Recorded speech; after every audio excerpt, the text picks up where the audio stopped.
नमस्कार दोस्तों, मैं एडवोकेट आरडी आपका चैनल पर स्वागत करती हूँ।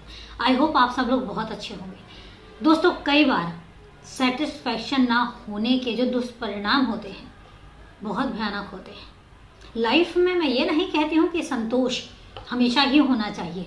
अगर बहुत ज़्यादा संतोष हो गया तो आप ये समझिए कि आपकी सफलता रुक जाती है। लेकिन आपके पास जो है आज की डेट में उस पर संतोष करके और उसी में से आगे रास्ते निकालना, आप ये समझ लीजिए कि ज़िंदगी में नए नए रास्ते निकलते चले आते हैं। लेकिन आपके पास जो है, सपोज दैट आपके पास आपका परिवार है, परिवार के जो भी सदस्य हैं वो जैसे भी हैं वो आपके अपने हैं और उन पर कभी सवाल नहीं खड़े होने चाहिए। गलत हो सकते हैं, उनके स्वभाव की कुछ चीज़ें ऐसी हो सकती हैं जो आपको पसंद नहीं हो सकती हैं, लेकिन आप उनको बदल कर और आप उनकी जगह किसी और को रिप्लेस करके, और वो भी गलत तरीके से, कभी भी रिजल्ट जो है वो पॉजिटिव नहीं आएगा। कभी भी रिजल्ट जो है वो सुखद नहीं आएगा। उसके जो दुष्परिणाम होते हैं वो आपको भुगतने ही पड़ते हैं। तो इसलिए मैं तो यही कहूँगी कि आपके पास जो लोग हैं, जैसे भी हैं, आपका परिवार है, वो उनको समझने की कोशिश कीजिए, क्योंकि समझने की जिम्मेदारी हर किसी की होती है। और हम हमेशा दूसरों से उम्मीद करते हैं कि सामने वाला हमें समझे, लेकिन एक चीज़ है, सबसे पहले शुरुआत आपसे होनी चाहिए। जब आप सामने वाले को समझते हैं तब आप उम्मीद कर सकते हैं कि सामने वाला आपको समझे। और इसकी जो स्टार्टिंग है वो धीरे धीरे होती है और इसका जो रिजल्ट है वो भी धीरे धीरे ही निकलता है। लेकिन जब आप किसी और से अपनों को रिप्लेस करते हैं, उसके जो दुष्परिणाम होते हैं बहुत भयानक होते हैं। आज की जो ये वारदात है, ये वारदात इसी पर बेस्ड है। एक व्यक्ति का कत्ल होता है। कत्ल ऐसे होता है कि बिल्कुल पता ही नहीं चलता, एक ब्लाइंड मर्डर। यही नहीं पता चलता कि किसने किया, क्यों किया, कैसे किया। कैसे किया ये पता था, क्यों किया ये नहीं पता था। पुलिस भी बिल्कुल मतलब खामोश हो जाती है। अब तो ये केस जो है वो यूं ही टलता रहता है, क्योंकि कुछ भी पता नहीं चल रहा था, कोई सीसीटीवी कैमरा नहीं। लेकिन उसके बाद कुछ चीज़ें ऐसी होती हैं कि कत्ल जो है वो परत दर परत खुलना शुरू हो जाता है। क्या है ये कत्ल, क्यों किया इस कत्ल को, और किस लिए किया और किसने किया। ये सवाल बहुत बड़ी चीज़ है, किसने किया।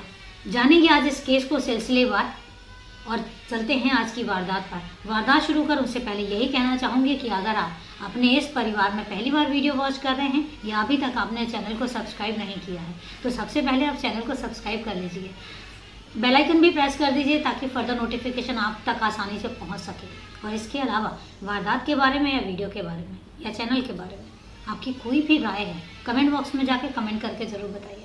तो चलिए दोस्तों, शुरू करते हैं वारदात ज़्यादा पुरानी नहीं है। वारदात है 8 अक्टूबर 2023 की, इसी साल की 2023 की। बिहार में एक एरिया है हाजीपुर, और हाजीपुर में है एक थाना है सदर थाना। सदर थाने के पास ही 8 अक्टूबर को जो बलुआ इलाका है, बलुआ इलाके में फायरिंग होती है। जब फायरिंग होती है तो आसपास के लोग अपने घरों से बाहर निकल कर आते हैं। जब घरों से बाहर निकल के आते हैं तो उसके बाद लोग देखते हैं कि जो वहाँ पर बलुआ इलाके में जो एक स्कूल है, स्कूल के कैंपस में कुछ घर बने हैं, फायरिंग की आवाज़ वहाँ से आती है। अब इसके बाद कहीं ना कहीं लोग थोड़ा सा डरते भी हैं, क्योंकि फायरिंग में पता नहीं चलता कि कौन फायरिंग कर रहा है। कहीं ऐसा ना हो कि उनको खुद को चोट लग जाए, तो कहीं ना कहीं वो लोग जो हैं फायरिंग बंद होने तक का इंतज़ार करते हैं। जब फायरिंग बंद हो जाती है और उसके बाद थोड़ी देर के बाद जो लोग हैं वो उस कैंपस के अंदर जाते हैं, और कैंपस के अंदर जाने के बाद उस घर में जाते हैं तो देखते हैं कि उस घर में उस स्कूल के प्रिंसिपल सुधीर की लाश पड़ी हुई है, गोलियों से छलनी। जब वो ये चीज़ देखते हैं तो इसके बाद पुलिस को इन्फॉर्म किया जाता है, पुलिस को कॉल किया जाता है। पुलिस उसी रात में ही, इतनी रात में ही मौका वारदात पर पहुंचती है। मौका वारदात पर पहुंचती है तो देखती है कि सुधीर जो है वो खून से लथपथ अपने बिस्तर पे पड़ा हुआ है, और उसकी जो पत्नी है और बच्चे जो हैं उसके बगल में बैठे बैठे बिल्कुल सहमे सदमे में बैठे हुए हैं। अब पुलिस वालों को समझ नहीं आता कि आखिर ये हुआ कैसे। अब पुलिस अपनी इन्वेस्टिगेशन शुरू कर देती है। साथ ही फॉरेंसिक टीम वालों को कॉल कर दिया जाता है, वो भी अपने मौका वारदात पर पहुंचती है। यहाँ पर वो भी साक्ष्य इकट्ठे करती है, और इसके बाद पुलिस जो है वो लाश को अपने कब्जे में लेती है, पंचनामा करके उसको पोस्टमार्टम के लिए भेज देती है। अब चूंकि वाइफ जो है वो इतने सदमे में थी कि उनको पूछने की हिम्मत ही नहीं हो रही थी, लेकिन कहीं ना कहीं इन्वेस्टिगेशन करनी थी, कहीं ना कहीं कातिलों का पता भी करना था। क्योंकि फायरिंग का मैटर था तो उनको ये भी पता था कि कहीं ऐसा ना हो कि शूटर्स यहाँ से कहीं दूर भाग जाए। तो इस करके पुलिस जो है वो इन्वेस्टिगेशन को थोड़ा सा सीरियस लेती है, और जो सुधीर की वाइफ है सुमन, उनसे पूछताछ करती है।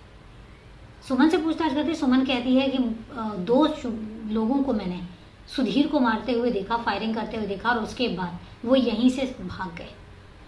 अब जब पुलिस ये चीज़ देखती तो उनको थोड़ा सा कहीं ना कहीं एक चीज़ अजीब लगती है। सबसे पहले कि एक ही बिस्तर पे सुधीर लेटा हुआ है, उसकी वाइफ लेटी हुई है, और इसके बाद वो सिर्फ और सिर्फ सुधीर पर फायरिंग करते हैं, लेकिन उसकी वाइफ को एक चोट भी नहीं आती। जब ये चीज़ें पुलिस देखती है तो पुलिस को कहीं ना कहीं थोड़ा सा अजीब लगता है। लेकिन चूंकि एकदम से आप घर वालों पर शक नहीं कर सकते हैं, तो कहीं ना कहीं पुलिस जो है वो सिलसिलेवार इस चीज़ की तफ्तीश करना चाहती थी। पोस्टमार्टम की रिपोर्ट आती है, पोस्टमार्टम की रिपोर्ट में पता चलता है कि जो सुधीर की मौत हुई है वो गोलियां लगने की वजह से हुई है। अब यहाँ पर सुधीर के बारे में मैं आपको बता दूं, सुधीर जो है वो बेहद ही एम्बिशियस इंसान, ग्रेजुएशन किया, फिर पोस्ट ग्रेजुएशन किया, उसके बाद उसका एक सपना था खुद का स्कूल खोलने का, क्योंकि उसको टीचिंग में बड़ा इंटरेस्ट था। पहले ट्यूशन करता था, उसके बाद फिर उसने अपने ही कुछ पैसे जोड़े, पैसे जोड़ने के बाद कुछ घर से हेल्प ली, उसके बाद बलुआ में ही एक ज़मीन किराए पर ली और उसी ज़मीन में एक स्कूल खोला और प्राइवेट स्कूल चलाता था, और वो खुद इस स्कूल का प्रिंसिपल था। तो स्कूल अच्छा चल रहा था। उसके बाद 2015 में उसकी शादी होती है सुमन नाम की लड़की से, जो कि लव मैरिज थी। उन दोनों का पहले से ही अफेयर चल रहा था, और उसके बाद वो डिसाइड करते हैं शादी का। घर वाले भी ज़्यादा ऑब्जेक्शन नहीं लेते और वो शादी कर लेते हैं। शादी के बाद फिर उनके 2 बच्चे होते हैं, और इस तरीके से घर गृहस्थी जो है बड़ी सुखद चल रही थी, कोई प्रॉब्लम नहीं थी। और 2023 आ जाता है, लेकिन 8 अक्टूबर को उनके घर में इतना बड़ा हादसा हो जाता है। पुलिस जब उनकी पत्नी से पूछती, पत्नी को खुद नहीं समझ में आता, वो कहती मुझे खुद नहीं समझ में आ रहा है कि आखिर किसने मेरे पति का जो है मर्डर किया है।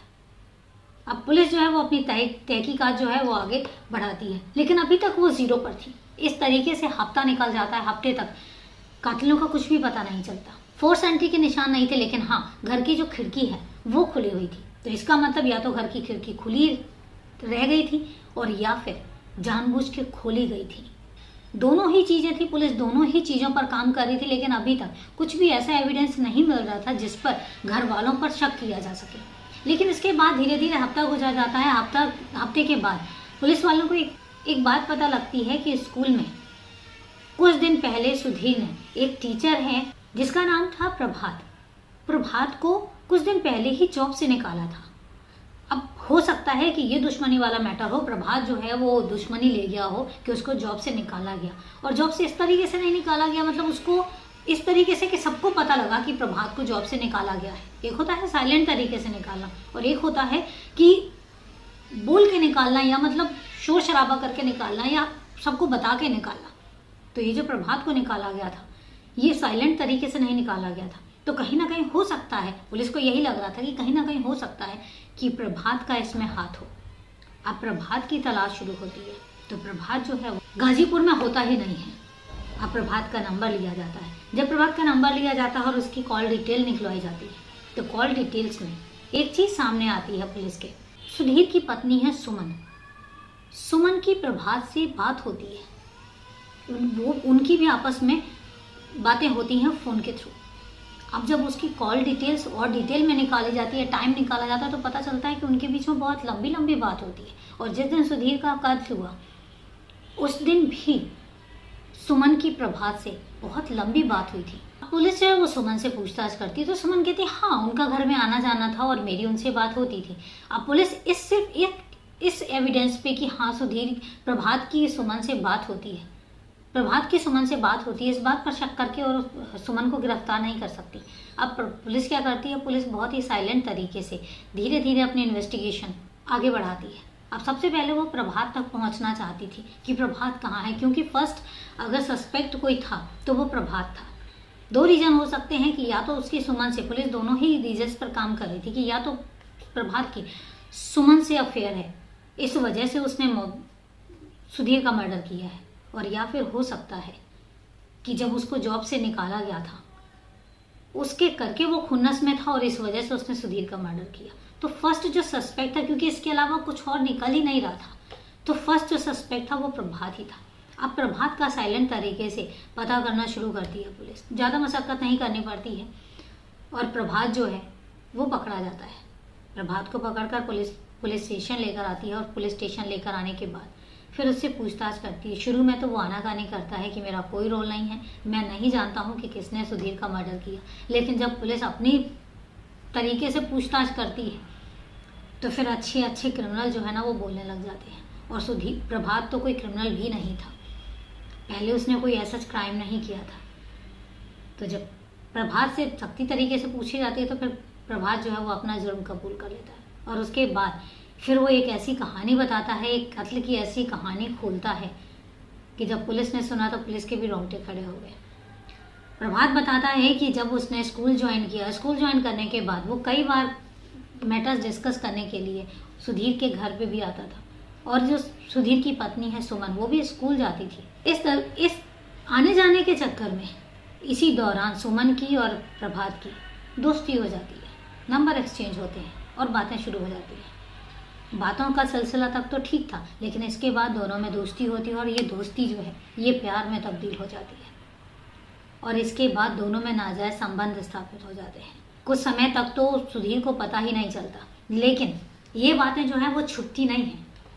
तो सुधीर को भी जब ये बात पता लगती है तो सुधीर क्या करता है कि फिर प्रभात को स्कूल से निकाल देता है। उसके बीच में झगड़ा भी होता है और उसके बाद उसको स्कूल से निकाल देता है। और यहाँ पर वो सुमन को भी काफ़ी डांटता है और अब उनके बीच में आए दिन काफ़ी लड़ाई झगड़े रहने लग गए थे। सुमन के साथ भी उसका जो व्यवहार था वो कुछ नॉर्मल नहीं था। और होता भी है, जब आपको पता लगता है कि आपका पार्टनर आपको चीट कर रहा है तो कहीं ना कहीं चीज़ें इतनी जल्दी नॉर्मल नहीं होती हैं, चीज़ों को टाइम लगता है। और यही चीज़ उनके रिलेशन में भी थी। उन दोनों के बीच में अब लड़ाई झगड़े काफ़ी होने लग गए थे। ये बात जो है वो सुमन को बर्दाश्त नहीं होती और सुमन जो है प्रभात से बात करती है और प्रभात को कहती है कि हम तब तक अब नहीं मिल सकते जब तक सुधीर इस दुनिया में है। और इसके बाद फिर प्रभात एक ऐसी मर्डर का ऐसा प्लान तैयार करता है जिसमें वो अपने एक दोस्त को शामिल करता है। और इसके बाद 8 अक्टूबर 2023 को सुमन जो है वो अपने घर की खिड़की खोल देती है और खिड़की खुली छोड़कर वो सोने चली जाती है। एक ही बिस्तर पर दोनों सो रहे होते हैं। रात में प्रभात और उसका एक दोस्त वो घर के अंदर आता है और घर के अंदर आने के बाद सीधा सुधीर के सर पे टारगेट करता है और गोली चला देता है। और फायरिंग की जब आवाज़ आती है तो फिर आस पड़ोस वाले इकट्ठा होते हैं। इसके बाद सुधीर को मौत के घाट उतारने के बाद वो लोग उसी खिड़की से वापस फिर बाहर चले जाते हैं। इसके बाद प्रभात जो है गाजीपुर से फरार हो जाता है। अब जब पुलिस ने ये बात सुनी तो फिर पुलिस ने देर ना करते हुए सुधीर की पत्नी सुमन को गिरफ्तार किया और पुलिस स्टेशन लेकर आई। जब उससे भी पूछा गया तो फिर उसने भी अपना जुर्म कबूल किया और पुलिस ने फिर दोनों को पुलिस हिरासत में लेके पुलिस कस्टडी में भेज दिया। पुलिस चार्जशीट फाइल करेगी। चार्जशीट फाइल करने के बाद अब ये केस जो है वो कोर्ट में जाएगा। मैंने शुरू में आपसे एक बात कही थी, कई बार हमारे पास सब कुछ होता है लेकिन हमें सेटिस्फैक्शन नहीं होता। एक सेटिस्फैक्शन जो है ना, ये घर परिवार में जो रिलेशंस होते हैं, रिलेशंस में सेटिस्फैक्शन हमेशा होना चाहिए। हर इंसान आपके जैसा नहीं होता और हर इंसान के जैसे आप नहीं हो सकते। हर इंसान का नेचर जो है बहुत डिफरेंस होता है। वो एक कहावत है ना कि हमारे हाथ की 5 उंगलियां बराबर नहीं होती, और यही हकीकत भी है। इसलिए आपके घर में देखा जाए तो सुमन के घर में कोई कमी नहीं थी। हस्बैंड था, अच्छा खासा एम्बिशियस हस्बैंड था, अच्छी खासी अर्निंग थी, सब कुछ था, लेकिन उसके बावजूद भी बस कहीं ना कहीं कुछ और के चक्कर में सुमन ने भी अपना घर बर्बाद किया। इधर प्रभात को भी क्रिमिनल बना दिया और इधर सुधीर को भी जान अपनी देनी पड़ी। बच्चे बेचारे अनाथ से ही हैं। माँ जो है वो जेल में रहेगी, पिता जो है वो दुनिया में नहीं है, बच्चे बेचारे क्या करें। लेकिन हकीकत बात ये होती, कई बार हम स्वार्थ में आके अपना खुद की घर गृहस्थी में आग लगा बैठते हैं। जबकि बहुत आसान सा था कि अगर ऐसी सिचुएशन थी भी, सुमन जो है वो सुधीर को छोड़कर भी जा सकती थी। कम से कम बच्चों के ऊपर से माँ बाप का साया तो नहीं उठता। लेकिन स्वार्थ की जीती जागती वारदात। अब आपकी वारदात के बारे में क्या राय है? अपनी राय जो है वो कमेंट बॉक्स में जाकर जरूर बताइएगा। तो चले दोस्तों, मिलते हैं फिर कल एक नई वारदात में। तब तक के लिए नमस्कार, जय हिंद।